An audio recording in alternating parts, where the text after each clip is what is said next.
पाकिस्तान या दहशतवाद्यांच्या मागून पाकिस्तान जे कारवाई करतोय त्याला जशास तसं उत्तर या देशाकडून आणि आपल्या सैनिकांकडून मिळाल्याशिवाय राहणार नाही। हा भारत जो आहे हा पूर्वीचा भारत नाही, हा घुस के मारेंगे वाला भारत है। पाकिस्तानचा तर कायमचा बंदोबस्त होणारच आहे,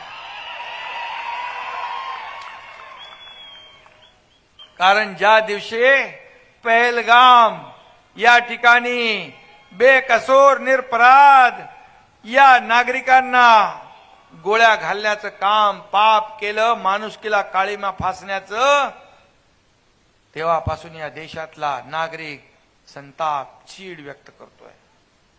मी स्वतः तिकडे गेलो होतो, मी पाहिलं त्यांच्या भावना। तिथल्या माझ्या लाडक्या बहिणी लाडके भाऊ भेटले, मला म्हणाले आता तुम्ही आम्हाला आलात भेटलात, आता आम्ही सुखरूप घरी जाऊ शकतो, ही खात्री आम्हाला आली, विश्वास आम्हाला आला, असं त्या म्हणाल्या। हा विश्वास आहे। विमान लावून आपण केलं, राज्य सरकारने मदत केली, सगळ्यांनी मिळून मदत केली। आणि म्हणून हा भारत जो आहे हा पूर्वीचा भारत नाही, हा घुस के मारेंगे वाला भारत है। आणि त्याची प्रक्रिया सुरू झालेली आहे,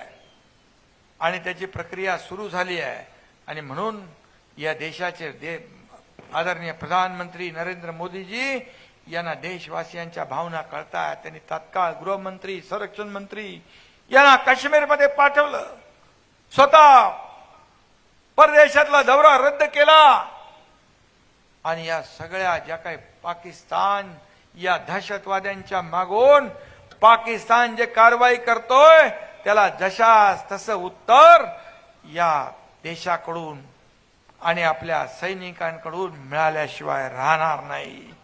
ईट का जवाब पत्थर से, खून का बदला खून से, ही भूमिका प्रत्येक देशवासियाची आहे।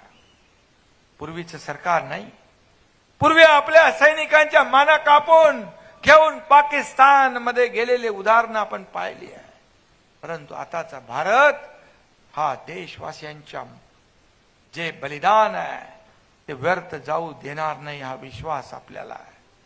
आणि म्हणून खासदार महोदय, बिलकुल तुमची भावना जी आहे या तमाम या देशवासियांची भावना, तीच देशाचे प्रधानमंत्री नरेंद्र मोदीजी यांची तीच भावना आहे। आणि म्हणून मी आपल्याला एवढंच सांगतो, आज पुन्हा एकदा मी राजेंद्र पाटील यड्रावकर यांचं मनापासून अभिनंदन करतो। एक मोठं काम आपण केलंय, आणि तुम्ही त्यांना असा आदर्श आमदार निवडून दिला। आमदार असावा तर राजेंद्र पाटील यड्रावकर सारखा अशा आमदाराला तुम्ही निवडून दिला, आणि हे भव्य दिव्य काम त्यांनी उभं केलंय।